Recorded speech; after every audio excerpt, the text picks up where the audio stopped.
வணிகர்கள் தயாராகிவிட்டார்கள். ரமலான் மாதத்திலே லாபம் பார்ப்பதற்கு அவர்கள் தயாராகிவிட்டார்கள். பேரிச்சம்பழங்களை மற்ற காரங்களை விட மிக அதிகமாக முஸ்லிம்கள் பயன்படுத்துவார்கள் என்பதற்காக அதை பல டன் கணக்கில் இம்போர்ட் செய்து வைத்துக் கொண்டிருக்கிறார்கள் சில வணிகர்கள். அதேபோல ஜவுளி வியாபாரிகள் அவர்களும் புது புது ரகங்களை எல்லாம் இறக்குமதி செய்து விட்டார்கள். ரமலான் வரட்டும், முஸ்லிம் மக்கள் வருவார்கள் என்பதற்காகவே அவர்களும் தயாராகிவிட்டார்கள்.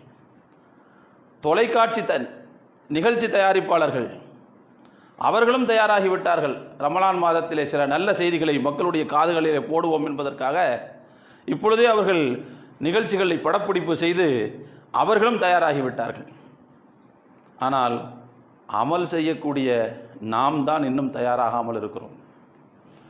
ரமலான் மாதத்திற்காக